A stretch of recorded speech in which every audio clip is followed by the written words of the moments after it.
یہ شہادت گہے الفت میں قدم رکھنا ہے۔ لوگ آسان سمجھتے ہیں مسلمان ہونا۔ بتاؤ یہ موضوع اہم ہے کہ نہیں اہم ہے؟ کتنے لوگ اس کے اندر ملوث ہیں؟ بڑے بڑے ممبر و محراب کے خطیب بھی ملوث ہیں اس میں۔ یاد رکھو، کہاں سے وہ اثر پیدا ہوگا؟ کہاں سے وہ دعائیں قبول ہوں گی؟ کہاں سے وہ اعمال قبول ہوں گے؟ کہاں؟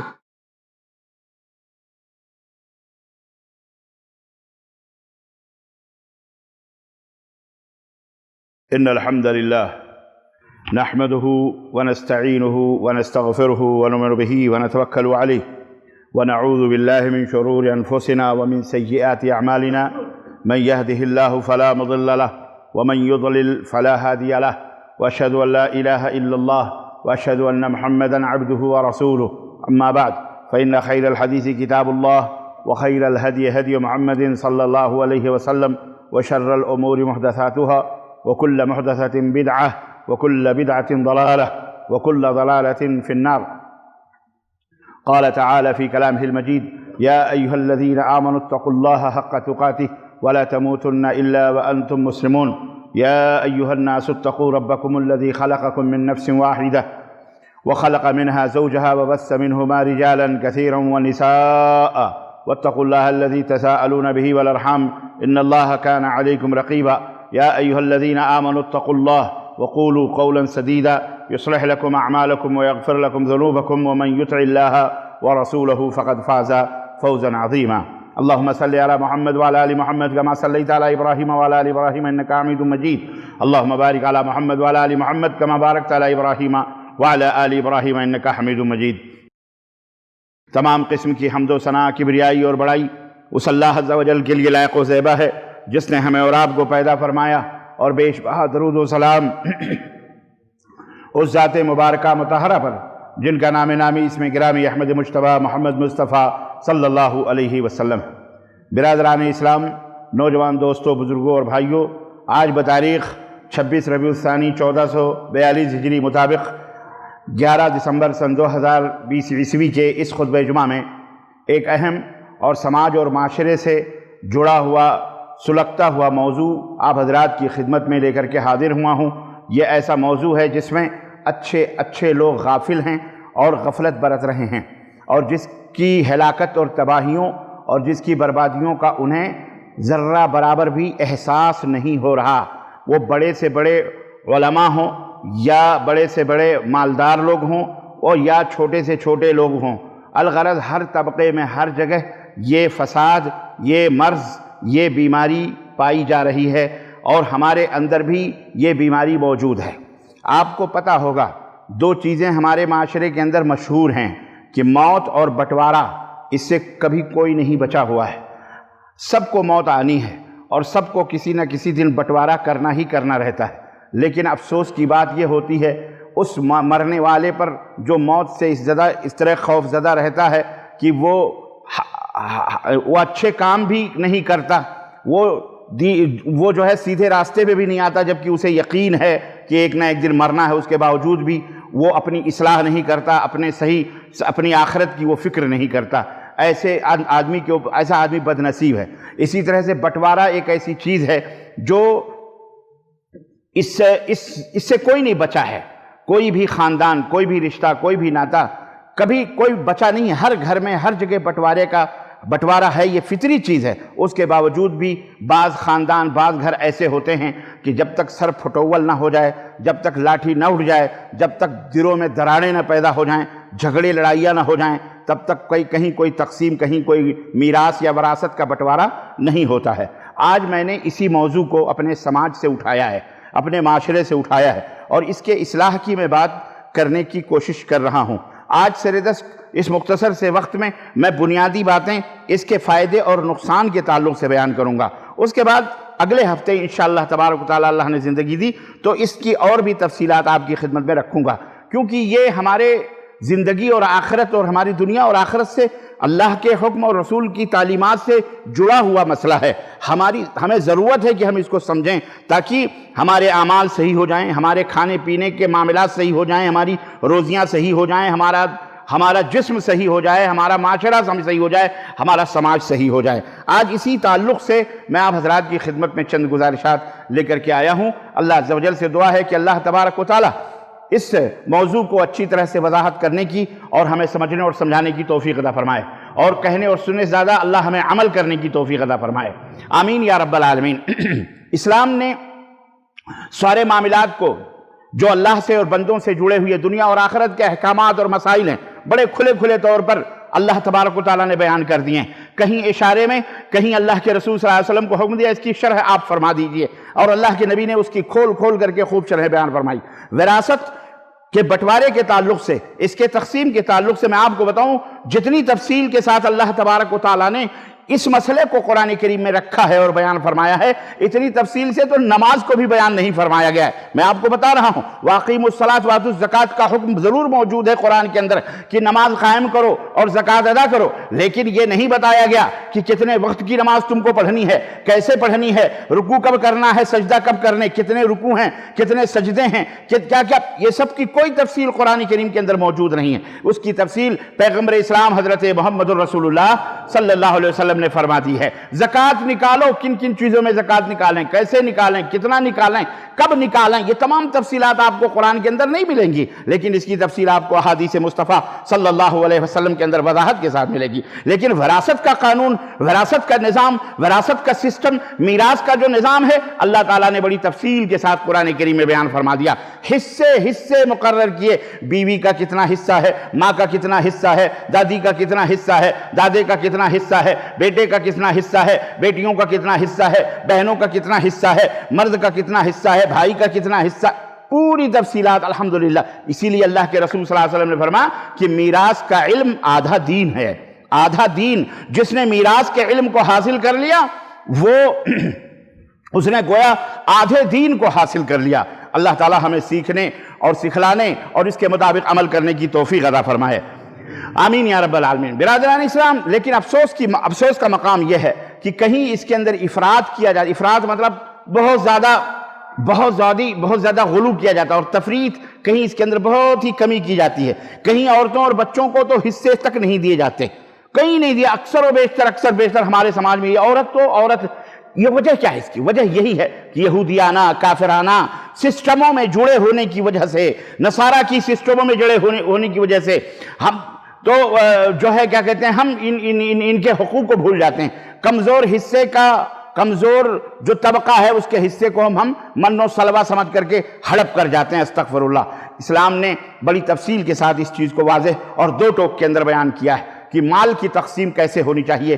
مالوں کا بٹوارہ، چاہے وہ زمین ہو، چاہے وہ جائیداد ہو، چاہے وہ گھر ہو، چاہے وہ سونا ہو، چاہے وہ چاندی ہو، چاہے وہ ہڈیا اور برتن ہو، میت جو چھوڑ کے گیا ہے، جو اس کی اپنی کمائی ہے، چاہے وہ مال اور نقد کی شکل میں پیسے وغیرہ ہو، مال ہو، تو ان سب کو تقسیم کیا جائے گا، ان سب کو بانٹا جائے گا، اور ان سب کو جو حقدار ہیں ان تمام حقداروں تک ان حقوق کو پہنچایا جائے گا۔ ایون ایک سوئی بھی وہ چھوڑ کے گیا ہے، سوئی بھی وہ چھوڑ کے گیا ہے، ٹھیک ہے، وہ سوئی بھی بٹے گی، یہ نہیں کہ ہضم کر لی جائے گی اور ہڑپ کر لی جائے گی۔ میرے عزیزوں، میرے دوستوں، آئیے میں آپ کو اس کی کچھ کیسے بٹے گا، یہ مال کیسے بٹے گا۔ مال آپ جانتے ہیں مال کو مال کیوں کہا جاتا ہے؟ پتہ ہے آپ کو مال کو مال کیوں کہا جاتا ہے؟ مال کو مال اس لیے کہا جاتا ہے کہ ہر دل اس کی طرف مائل ہوتا ہے، ہر شخص اس کی طرف مائل ہوتا ہے۔ ایک ننھا منھا بچہ بھی، اسے آپ مال دو، روپیہ دو یا ریال دو، دیکھے گا تو لے لے گا، لیکن اسی کے بدلے میں اگر چھوٹا سا کاغذ دے دو، بھلے وہ قرآن کریم کی انہوں نے لکھا ہو، وہ دیکھتا ہے تو اس کو پھینک دیتا ہے، چٹی پر چھوٹی سی پرچی، کیونکہ اس کو پتہ نہیں، اس کو کیسے علم ہوتا ہے یہ وہ نہیں ہے جس سے ہم کچھ چیز حاصل کر سکتے ہیں، اسے پتہ ہوتا ہے۔ تو یہ فطری چیز ہے، یہ طبعی چیز ہے۔ چاہے اس میں یہ نہیں ہے کہ کوئی مسلمان ہو تو وہ نہیں مائل ہوتا ہے، تو کوئی غیر مسلم ہو تو اس کا دل اس کی طرف مائل ہوتا ہے، ایسا نہیں ہے۔ مسلم ہو، یہودی ہو، عیسائی ہو، غیر مسلم ہو، زردشت ہو، بدھسٹ، کوئی بھی دھرم، کوئی بھی مذہب، ہر ایک کا دل ایک طبعی چیز ہے، یہ فطری چیز ہے، مال کی طرف مائل ہوتا ہے۔ اس لیے مال کو مال کہا جاتا ہے، کیونکہ اس کی خواہش ہر ایک کے دل کے اندر ہوتی ہے۔ تو آئیے یہ دیکھتے ہیں کہ مرنے والے کی تقریباً 4 شکلیں ہوتی ہیں، اگر کوئی انسان مر گیا. اچھا ایک بات اور میں آپ کو بتاتا چلوں کہ صرف شوہر یا باپ کے مرنے ہی پہ وراثت تقسیم نہیں ہوتی، نہیں، بیوی کے مرنے پر بھی اس کی وراثت تقسیم ہوگی. یہ اور بات ہے ہم بد نصیبوں نے اپنے بہنوں کے حصے خود من و سلوا سمجھ کر کے ہڑپ کر لیے، نہیں دیے، اور وہ بیچاری عورت ذات، وہ تو بہرحال اس کی تفصیلات میں بعد میں بتاؤں گا انشاءاللہ تعالیٰ کہ اس کے کتنے خطرناک اور بھیانک انجام ہوتے ہیں. تو عورت ایک زمانے میں بھی کیا آج بھی الحمدللہ اس مملکت سعودی عربیہ کے اندر یا عربوں کے اندر، خلیج کے اندر، الحمدللہ آج بھی عورت کروڑ پتی ہوتی ہے، مالدار ہوتی ہے، ارب پتی ہوتی ہے، اپنے باپ کی زمینوں میں حصہ ملتا ہے، بھائیوں سے حصہ ملتا ہے، شوہر میں حصہ ملتا ہے، بیٹوں میں حصہ ملتا ہے. عورت تو چاروں طرف سے ماشاءاللہ دونوں ہاتھوں سے مال کو ہتھیاتی ہے. الحمدللہ یہ اسلام کی دین ہے. اسلام کے علاوہ کسی بھی دھرم اور کسی بھی مذہب میں یہ چیز موجود نہیں ہے، یہ چیز نہیں پائی جاتی ہے. یہودی بھی نہیں دیتے، نصرانی بھی، کرسچن بھی نہیں دیتے، غیر مسلمین ہمارے ملکوں کے اندر جو ہیں وہ بھی نہیں دیتے. یہ تمام سب چیزیں ہڑپ کر جاتے ہیں سب، لیکن یہ اسلام کی خصوصیت ہے. تو آئیے مال تقسیم ہونے سے پہلے میت کی، چاہے وہ مرد ہو یا عورت ہو، بھائی ہو کہ بیٹا ہو، کوئی بھی ہو، وہ ایک سوئی بھی چھوڑ کے جاتا ہے، اس میں بھی سب کا حصہ اسلام نے لگایا ہے. تو میت کوئی بھی ہو، جیسا کہ میں نے بتایا، اس کے مرنے کے بعد 4 شکلیں ہوتی ہیں. کیسے مال بانٹیں گے آپ؟ کیا مرا اور فٹافٹ دھڑا دھڑ قبضہ کر لیا آپ نے؟ ہاں آج کل ایسے ہی ہوتا ہے، انتظار کرتے ہیں کب یہ مرے بڈھا اور کب ہم پورا مال ہتھیار لیں. قرضوں پہ لے کے بیٹھے رہتے ہیں کہ ہمیں قرض دو، میرا باپ 2 مہینے میں 4 مہینے میں مرنے والا ہے، تمہارا قرض ہم پورا کر دیں گے. ہم کو یہ بہت ساری شکلیں ہوتی ہیں. بہرحال لیکن بہرحال عزیزان محترم، جو میت ہے مرنے کے بعد اس کے کفن دفن کے جو متوسط اخراجات ہوتے ہیں، میڈیم جو بھی ہوتے ہیں، بہرحال سب سے پہلے کفن وغیرہ کے پیسے نکالے جائیں، قبر کے پیسے، تجہیز کے، تکفین کے اور دیگر چیزیں جو بھی لوازمات ہیں، تجہیز و تکفین کے جو بھی لوازمات ہیں، جو بھی ضروریات ہیں، سب سے پہلے میت کے مال سے اس کو خرچ کیا جائے گا. الا یہ کہ کوئی شخص کہے ہماری طرف سے سب کچھ ہے، کوئی انسان اپنی طرف سے نیکیاں کمانے کے لیے کہہ دے بھائی فلانے مرے ہیں، کوئی بات نہیں، ہماری طرف سے ہمارے دوست ہے یا ہمارے کوئی رشتہ دار ہے، کوئی ناطے دار ہے، کوئی ایک بھائی یہ کہہ دے کوئی وراثت نہیں، میرے پاس پیسے ہے، میں اپنے باپ کی تجہیز و تکفین میں اتنا پیسہ خرچ کروں گا، کوئی مسئلہ نہیں ہے، ٹھیک ہے، یہ الگ بات ہے. لیکن وراثت میں تب نہیں کاٹا جائے گا. لیکن اگر کوئی نہیں کھڑا ہو رہا ہے تجہیز و تکفین کے پیسے دینے کے لیے، تو اس کی وراثت سے، اس کی جائیداد سے، اس کے پیسے سے، وہ مال، اس کے مال سے اس کی تجہیز و تکفین ہو جائے گی. نمبر 1. نمبر 2، پھر یہ دیکھا جائے گا کہ مرنے والے کے ذمے کوئی قرضہ ورزہ تو نہیں ہے کسی کا. ہاں کوئی قرض وغیرہ تو نہیں ہے. مثلا اگر وہ اس کے تکیے کے نیچے سے یا اس کی بیوی نے یا اس کے بھائی نے یا بیٹوں نے پایا کہیں رجسٹر میں یا کوئی ڈائری میں لکھا ہوا ہے کہ میں نے فلاں کا اتنا لیا ہے، میں نے فلاں کا اتنا لیا ہے، میں نے فلاں کا اتنا، ویسے تو یہ کام تو بہت کم لوگ کرتے ہیں. ہاں لینے کے ضرور لکھے جاتے ہیں کہ مجھے فلاں سے آنے ہیں، مجھے اتنا فلاں سے آنے ہیں، فلاں نے مجھ سے اتنا قرضہ لیا، فلاں نے یہ ضرور کچھ لوگ لکھتے ہیں، لیکن دینے کے نہیں لکھے جاتے. یہ یاد رکھو، عبداللہ ابن عمر رضی اللہ تعالیٰ عنہ فرماتے ہیں کہ اللہ کے رسول صلی اللہ علیہ وسلم نے فرمایا کہ جس کے ذمے جو کچھ بھی ہے وصیت کو لکھنا نہ بھولو. روزانہ وہ وصیت کو لکھ لے، بغیر وصیت کے 2 دن تک وہ نہ سوئے، یعنی 2 دن سے زیادہ نہ گزرے الا کہ وہ ضرور وصیت نامہ لکھ کے اپنے سرہانے چاہے وہ رکھے رہے کہ ہم نے کتنا لیا ہے کس سے، کتنی قسطیں باقی ہیں، کتنا پیسہ کس کو دینا ہے، کس کی جائیداد ہمارے ذمے تھی، کس کا ہم نے ہڑپ لیا ہمارے مرنے کے بعد، یا بیٹو ہمیں یہ واپس کر دینا تاکہ ہمارے ذمے سے بری. یہ ساری تفصیلات، ہم نے مہر دیا ہے کہ نہیں دیا ہے، ہمارے اوپر حج فرض تھا یا نہیں فرض تھا. ایسا بھی تو ہوتا ہے نا، لوگ مارے اولاد کی لالچ میں پیسے نہ خرچ کریں، حج بھی نہیں کرتے، عمرہ بھی نہیں کرتے. ہم چلے جائیں گے تو میرے بچے ایسے ہو جائیں گے، ویسے ہو جائیں گے، فلاں ہو جائیں گے، ٹھیک ہے. اور وہی بچے مرنے کے بعد محترم مرنے کے بعد سب کچھ ہڑپ کر جاتے ہیں. تمہارے نام کا ایک پیسہ بھی نکالنے کی وہ کوشش نہیں کرتے، الا من رحم اللہ، الا کہ چند ایک کو چھوڑ کر اللہ نے جن کے اوپر ہے. اس لیے اپنے ہاتھوں سے صدقہ، خیرات، یہ تمام سب کر کے جاؤ مرنے کے بعد. ہمیں بریدہ میں گیا تھا میں پچھلی دفعہ، ایک صاحب بتانے لگے کہ ایک خاندان کے کروڑ پتی آدمی مرا، اور مرنے کے بعد جب ماں باپ جب اس کی تقسیم کے لیے شیخ کے پاس گئے تو شیخ نے کہا کہ تمہارے باپ نے کوئی کہیں وقف کیا ہے، کچھ جائیداد، کوئی پراپرٹی، کوئی گھر. کہیں کچھ وقف کیا ہے یا کہیں کچھ مال ایسا رکھا ہے کہ جس کی وصیت ہو کہ بھئی یہ مال فلانی جگہ دے دینا یا ایسا کچھ ہے؟ انہوں نے کہا کچھ نہیں. کہا کوئی مسجد، کوئی ادارہ، کہا کچھ بھی نہیں، وقف کچھ بھی نہیں کیا ہے، بس ہمارے اتنے بھائی ہیں، اتنی بہنیں، ہماری ماں ہیں، یہ مال ہے، اتنا تقسیم کر دیا جائے. تو شیخ نے کہا اتنے کروڑوں ملینوں تمہارے پاس ریال ہے، تمہارے باپ کا ہے، یہ تم نے نہیں کمایا ہے، تو کیوں نہ ہم تمہیں مشورہ دیتے ہیں، کیوں نہ تم ان کے نام کی ایک مسجد بنوا دو، کیوں نہ کوئی جگہ دکان وقف کر دو یا گھر دے دو، تمہارے پاس اتنے گھر ہیں، ایسے کر دو.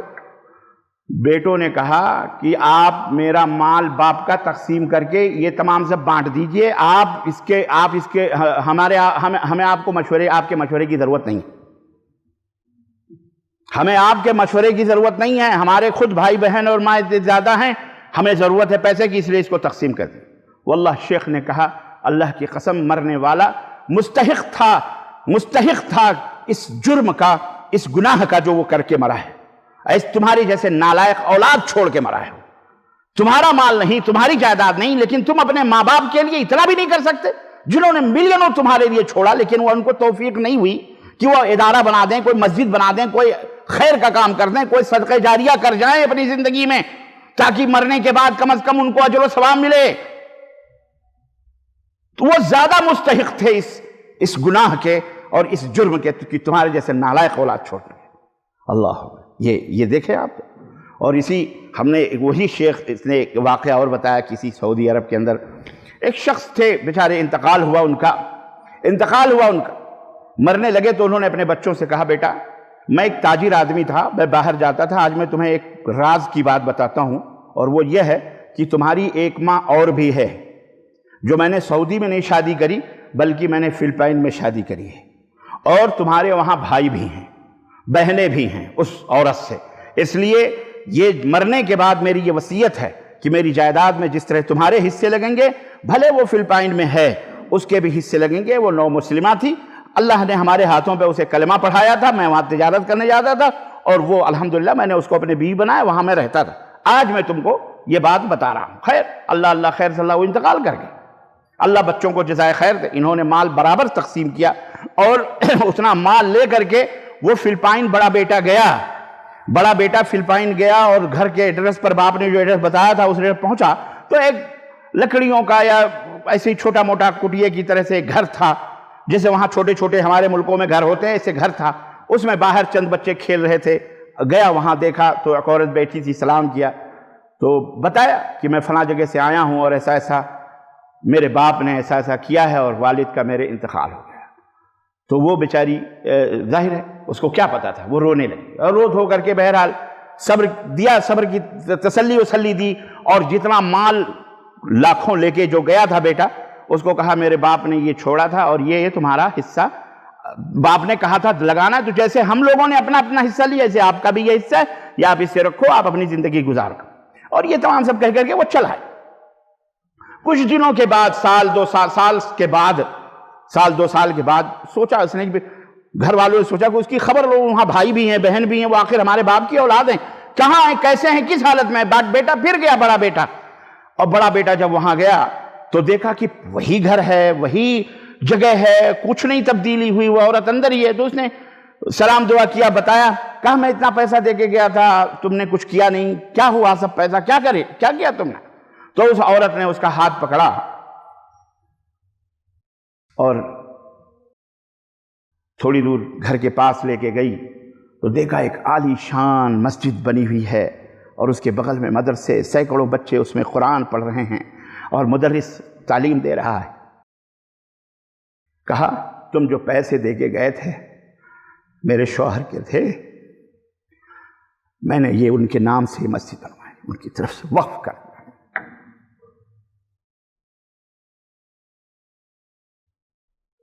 بھائی بیٹا جو تھا نا وہ رونے لگا. افسوس اس کو یہ تھا کہ ہم سعودی عرب میں رہتے ہوئے اپنے ملک میں ہم بھائی ساتھ اپنے باپ کے ساتھ، لیکن ہم نے اپنے باپ کے لیے کوئی ایسا کارنامہ نہیں انجام دیا. انہی کا مال ہے، اسی باپ کا کمایا ہوا، ہم نے تو ایک اینٹ بھی نہیں اس کے لیے رکھی. اور یہ ایک غیر سعودی عورت بیوی ہے، اور کافروں کے ملک میں ہے، لیکن اس کا جذبہ ایمان، اور میرے باپ نے کتنی اچھی بیوی سے، کتنی اچھی ماں سے شادی کی تھی، یہ سوچ سوچ کر کے اس کو بہت تکلیف ہو رہی تھی۔ بہرحال بچوں سے پیار اور کر کے بھائیوں سے واپس آیا، اپنے گھر پہ آ کر کے اپنے ماں سے، اپنے بھائیوں سے پوری کیفیت بیان کی کہ ایسا ایسا ہوا، ایسا ایسا ہوا ہے۔ اوہو، گھر میں رونا پڑ گیا۔ بہرحال ان کو بھی نصیحت آئی، انہوں نے وہی مال میں سے سبوں نے جمع کر کے باپ کے لیے ایک عالی شان مسجد تعمیر کری، اس کے لیے وقف کیا، جائیداد وقف کی۔ میرا مال تو نہیں ہے، میرے ماں باپ کا ہے، یہ مال انہی کو دے دیں، ہمیں کیا کمی ہے، جو بھی ہم بھی سوکھی روٹی کھا لیں گے۔ اس طرح سے یہاں کیا، اور پھر سارا پورا خاندان، گھر کا بیوی بچے سب، اور بھی گفٹ اور ہدیے تحفے لے کر پھر سارے کے سارے اس عورت سے ملنے کے لیے وہاں فلپائن گئے۔ تو عرض کرنے کا مطلب یہ ہے میرے عزیزوں، یہ بہت نازک مسئلہ ہے، یہ بہت نازک مسئلہ ہے۔ ابھی میں بتاؤں گا کہ حق نہ دینے کا اور حق ہڑپ کرنے کا کتنا بڑا گناہ ہے اسلام کے اندر، آپ تصور نہیں کر سکتے، اللہ کی قسم آپ تصور نہیں کر سکتے کہ کتنا بڑا عذاب ہے اور اس کا کتنا بڑا ثواب بھی ہے۔ تو سب سے پہلے کہ کفن دفن کا پیسہ نکالا جائے گا، تب بٹوارہ ہوگا۔ اس کے بعد ایک اور کام کرنا پڑے گا، جو قرض ہیں میت کے تلاش کیے جائیں گے، کہاں کہاں باپ نے قرضے یا بھائی کے یا جو بھی ہے یا بیوی کے، اس کے قرضے اس مال سے تقسیم کیے جائیں گے۔ نمبر 2، حتیٰ کہ اگر شوہر مرا ہے، بیوی کا مہر نہیں دیا ہے، تو اس سے اس کا مہر بھی، اگر بیوی نے کہا مجھے مہر نہیں دیا تمہارے باپ نے، تو یہ نہیں کہ وراثت میں سے، وراثت الگ ہے، وراثت بعد میں بٹے گی، بیوی کو بعد میں حق ملے گا، لیکن مہر کا پیسہ اسے پہلے دینا ہے۔ بہت سارے لوگ چالاکیاں کرتے ہیں، 10 20 2000 5000 10,000 کے لیے مہروں میں ٹال مٹول کرتے ہیں، معاف کر دو بیگم، یہ کر دو، پھلا کر دو، ڈھکا کر دو۔ شرم کرو، غیرت کرو، اس نے اپنے مہر کے بدلے اپنی شرمگاہ تم کو سونپی ہے، تم نے مہر کے بدلے اس کی شرمگاہ کو حلال کیا ہے۔ اللہ کے رسول صلی اللہ علیہ وسلم فرمایا کہ جو بغیر مہر کے مرے گا، وہ قیامت کے دن زناکاروں کی فہرست میں کھڑا کیا جائے گا۔ یہ معافی وفی تلافی ولافی چکر، اچھا بعض تو ایسے بھی ہوشیار ٹائپ کے لوگ ہوتے ہیں، مہر بدھاتے 10 لاکھ کی، وہ بیچاری عورت کمزور ذات ہے، کمزور ہے، وہ 10 لاکھ کی، کیوں؟ تاکہ جو ہے 10 لاکھ کی مہر بیٹی والے کہتے زیادہ سے زیادہ مہر، زیادہ سے زیادہ مہر، کیوں؟ تاکہ ڈرتے یہ ہیں کہ زیادہ مہر بدھا دیں گے تو یہ اس کے سر پہ ایک بوجھ رہے گا، جیسے پانی کے اندر ڈبونے کے لیے پتھر اوپر رکھ دو، ہلکی پھلکی چیز ہو، پتھر باندھ دو تو نیچے بیچارہ ہے، تو ایسے ہی مہر ایک پتھر ہے، اس کے سر پہ رکھ دو، زندگی بھر دبا رہے گا، میری بیٹی کو طلاق نہیں دے۔ جاہلانہ فلسفہ ہے۔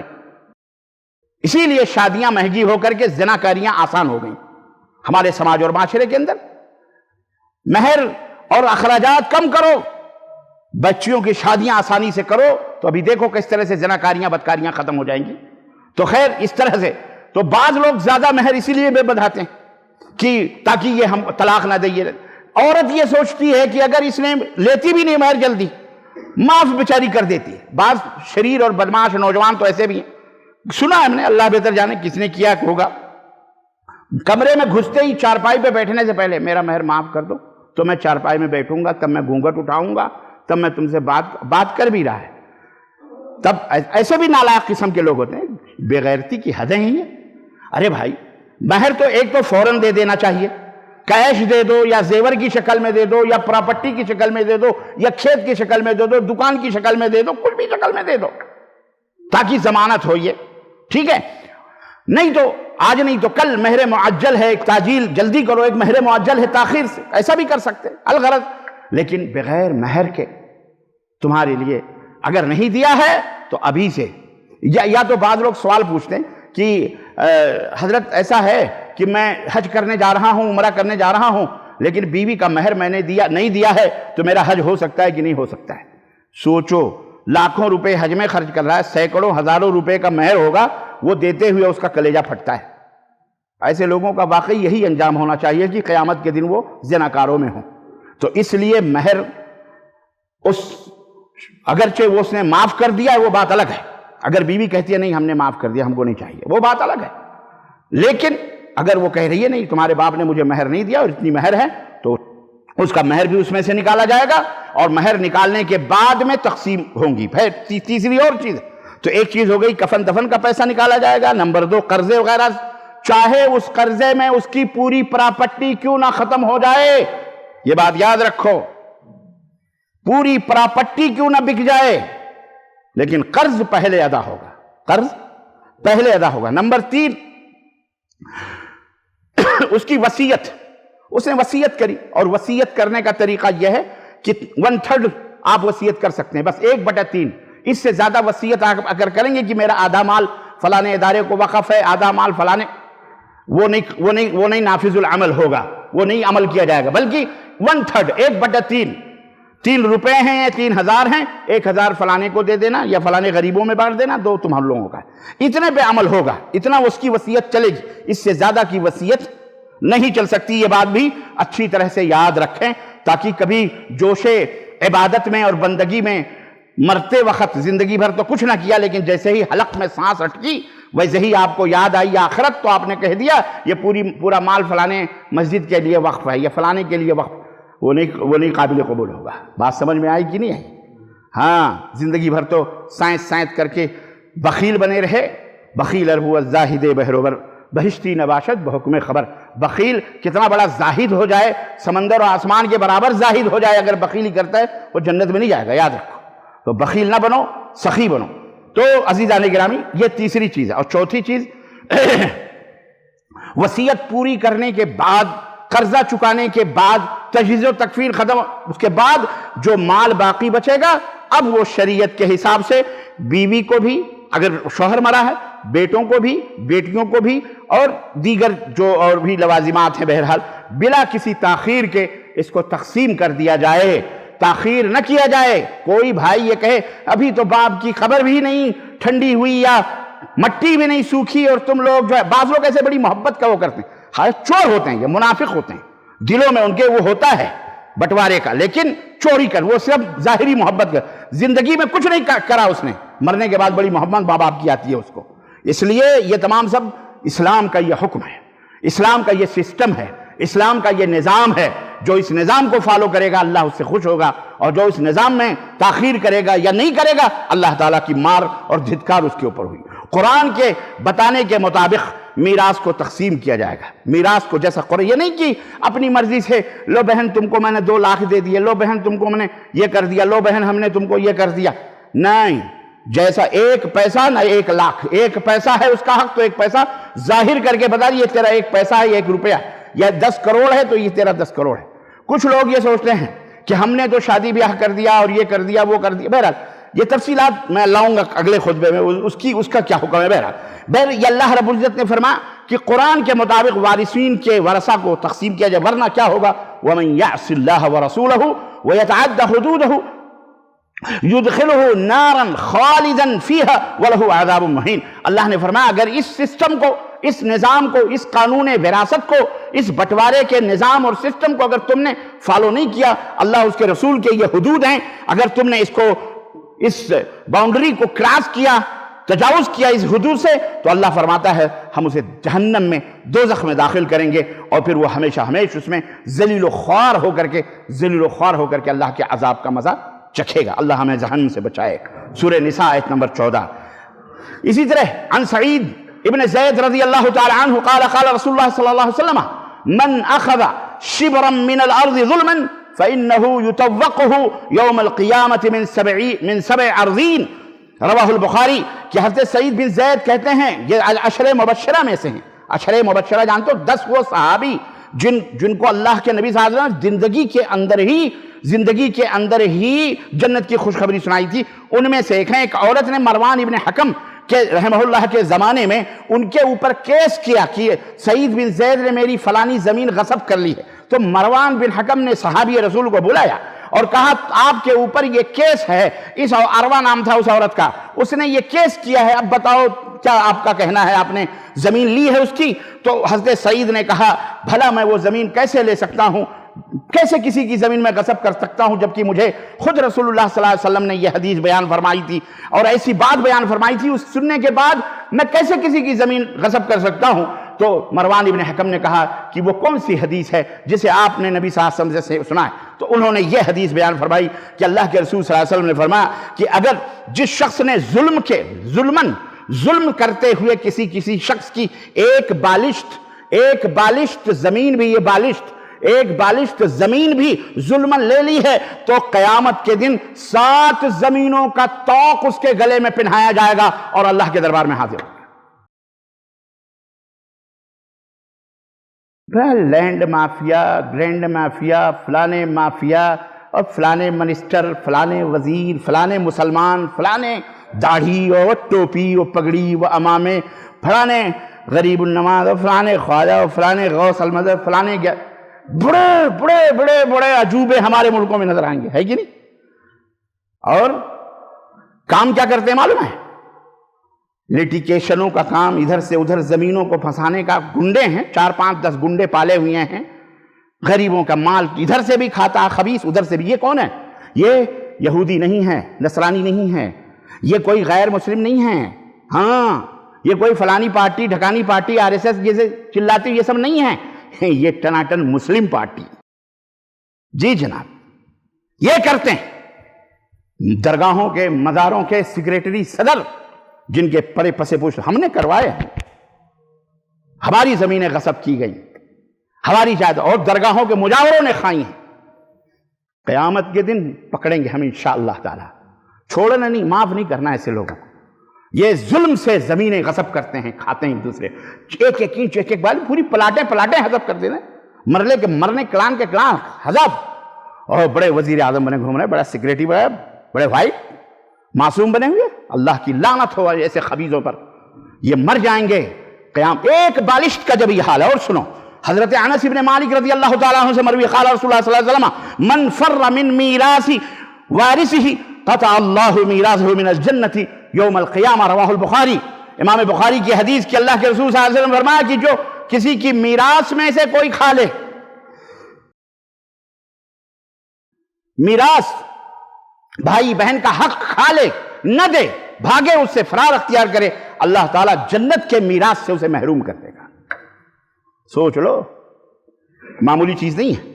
اور ایک اور حدیث، یہ سنن ابن ماجہ کی حدیث ہے، ایک اور حدیث ابو ہریرہ رضی اللہ تعالیٰ عنہ کی، صحیح بخاری کی، قال رسول اللہ صلی اللہ علیہ وسلم من كانت له مظلمة لأخيه من عرضه أو شيء فليتحلله منه اليوم قبل أن لا يكون دينار ولا درهم، إن كان له عمل صالح أخذ منه بقدر مظلمته وإن لم تكن له حسنات أخذ من سيئات صاحبه فحمل عليه۔ اللہ کے نبی صلی اللہ علیہ وسلم نے فرمایا کہ جس شخص نے اپنے کسی بھائی پر ظلم کیا ہے تو آج ہی اس ظلم کی معافی تلافی کروا لے، اس دن کے آنے سے پہلے جس دن نہ تو کوئی دینار ہوں گے نہ کوئی درہم ہوں گے۔ اس دن یہ ہوگا کہ اگر ظالم کے پاس کوئی نیکی نہیں ہوگی، اگر ظالم کے پاس کوئی نیک عمل ہوگا، اگر ظالم کے پاس کوئی نیک عمل ہوگا تو اس نیک عمل کو اس سے اٹھا کر لے کر اللہ تعالیٰ اس مظلوم کو دے دے گا، یہاں تک کہ اس کی ساری نیکیاں مظلوموں میں تقسیم کر دی جائیں گی، بانٹ دی جائیں گی، اور اس طرح وہ جہنم میں جائے گا۔ اور اگر اس کے پاس، ظالم کے پاس کوئی نیکی نہیں ہوگی تو بھی اس مظلوم کے گناہوں کو اللہ اٹھا کر کے اس کے اوپر اور لاد دے گا، اور اس طرح اس کے ظلم کے برابر ڈال دیے جائیں گے، اور اس طرح وہ جہنم میں چلا جائے گا۔ تو غور کریں آپ، دونوں عدل ہوگا، مالک یوم الدین ہے، یوم جزا کا وہ مالک ہے۔ تو میراث کو قرآن مجید کے احکام کے مطابق تقسیم کرنا یہ ہر وارث کے اوپر، وارثوں کے اوپر فرض عین ہے، یاد رکھیے۔ اور قانون اور میراث کو جو لوگ ظالمانہ طور پر دبا کر یا مجبوروں سے فائدہ اٹھا کر کے جو دبا کے بیٹھے ہوئے ہیں، یاد رکھو یہ عمل یہودیانہ ہے، کافرانہ ہے، غیر مسلمانہ ہے نا، کرسچنوں کا عمل ہے، یہ مسلمانوں کا عمل نہیں ہے۔ اللہ تبارک و تعالیٰ نے قرآن کریم میں فرمایا وَتُحِبُّونَ الْمَالَ حُبًّا جَمًّا، یاد رکھو وَتَأْكُلُونَ التُّرَاثَ أَكْلًا لَمًّا، میراث کا مال سارے کا سارا سمیٹ کر یہ کھا جاتے ہیں، اور مال کی محبت میں پوری طرح یہ لوگ ڈوبے ہوئے ہیں، گرفتار ہیں۔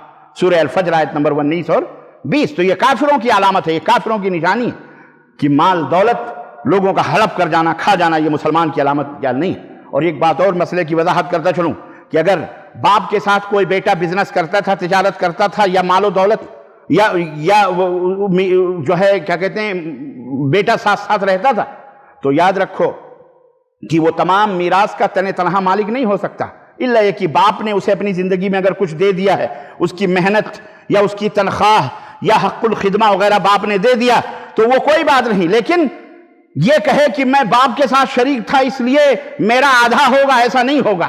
وہ جو بھی چھوڑ کے گیا ہے اس کے مال کے علاوہ اس نے جو کمایا اپنے باپ کے ساتھ اور باپ نے اسے دے دیا وہ بات الگ ہے، ٹھیک ہے، لیکن جو بچا ہے اس میں سے ایک سوئی بھی وہ بھی تقسیم کی جائے گی اور تمام حقداروں کو اس کا حصہ دیا جائے گا۔ عزیزان گرامی، مالوں وراثت کی تقسیم، وراثت کے بٹوارے کا فائدہ نمبر 1 اللہ تبارک و تعالیٰ کی رضا اور خوشنودی حاصل ہوتی ہے اور اس سے اللہ کی محبت کا اظہار ہوتا ہے۔ نمبر 2 میراث کے شرعی حکم پر عمل کرنے والا جنت کا حقدار ہوتا ہے، جیسا کہ قرآن کریم میں اللہ رب العزت نے یہ بات بیان فرمائی۔ نمبر 3 قیامت کے دن رسول اللہ صلی اللہ علیہ وسلم کی اسے شفاعت نصیب ہوتی ہے جو آدمی حقداروں کے حقوق کو وراثت میں تقسیم کر دیتا ہے۔ اسی طرح سے نمبر 4 ایسے شخص کا مال حلال ہونے کی وجہ سے اس کی عبادتیں بھی قبول ہوتی ہیں۔ یہ ہے وہ نقطہ جو میں آپ کو سمجھانا چاہ رہا ہوں۔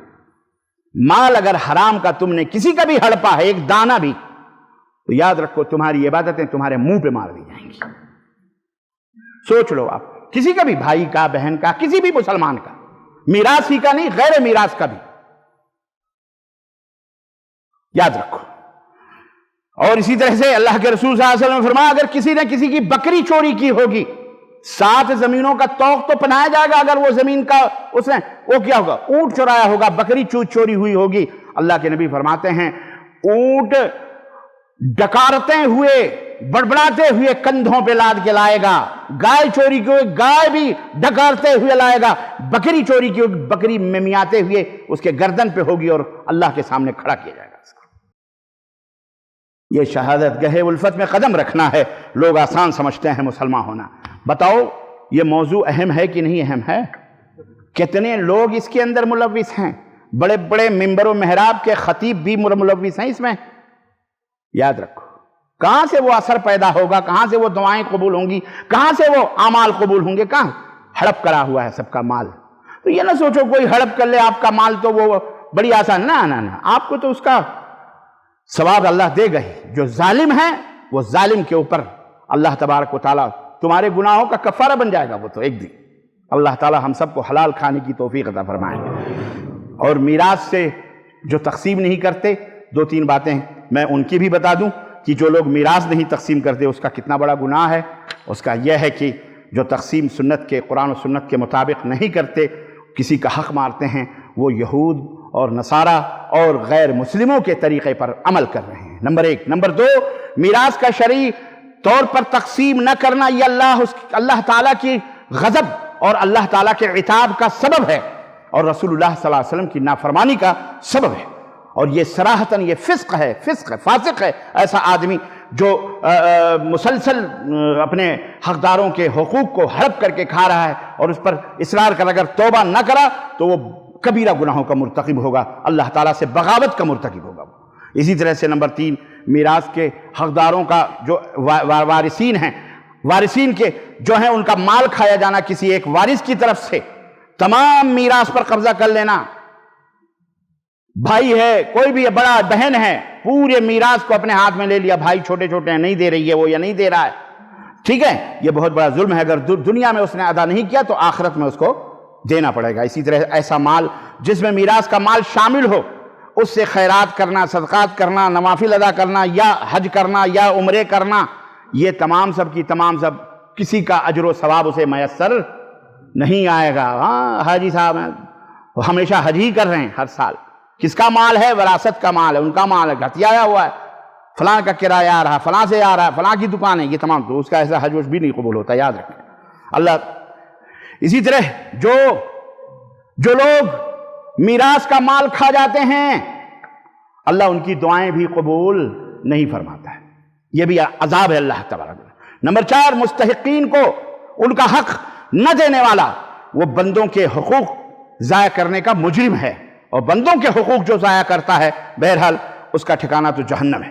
اسی طرح سے وراثت میں جتنے لوگوں کا شرعاً حق بنتا ہے، تمام حقدار لوگوں کو، چاہے وہ عورتیں ہوں، وہ بیٹے ہوں، وہ بچے ہوں، یا ماں ہو یا بیوی ہو، سب عورتیں خاص طور سے، ان کا یہ فرض ہے کہ وہ اپنے حق کا اپنے بھائیوں سے مطالبہ کریں کہ میرا حق ہے، میرے باپ نے چھوڑا ہے یہ مال۔ یہ نہیں، بعض بیچاری عورتیں ڈرتی ہیں، اگر ہم بھائی سے پیسہ مال مانگ لیں گے تو ہمارا میکہ چھوٹ جائے گا، بھائی کبھی ہمارے دروازے پہ ٹکنے نہیں دے گا، مارے ڈر کے مانگتی نہیں ہے کہ نہیں، اس طرح سے۔ اور کچھ لوگ بھائی کی ڈر سے نہیں مانگتے، تو یہ تمام سے وجوہات بہرحال یہ بعد میں۔ تو الغرض کہنے کا مطلب میرے عزیزو، خلاصے کلام یہ ہے کہ جس کا جو حق ہے اسے دے دیا جائے، تاکہ ہماری عبادتیں ہم اللہ قبول ہوں، ہم اللہ تعالیٰ کے یہاں راضی برضا، ہم سے اللہ خوش ہو جائے۔ اللہ عز و جل سے دعا ہے کہ ہم نے جتنا کہا ہے اور سنا ہے، اللہ کہنے اور سننے سے زیادہ عمل کی توفیق عطا فرمائے، اور اللہ عز و جل ہمیں ہر ایک کے حق اور حقوق کو ادا کرنے کی، دے دینے کی اپنی زندگی میں توفیق عطا فرمائے۔ اور باپ کا انتقال ہو گیا ہے یا بھائی کا، کسی کا بھی، اس کی وراثت قرآن و سنت کی روشنی میں علماء سے اہل تفسیر پوچھ کر کے اس کو تقسیم کرنے کی توفیق عطا فرمائے۔ آمین یا رب العالمین۔ بارک اللہ لنا ولکم فی القرآن العظیم ونفعنی وإیاکم بالآیات والذکر الحکیم، انہ تعالی جواد کریم ملک بر رؤوف الرحیم۔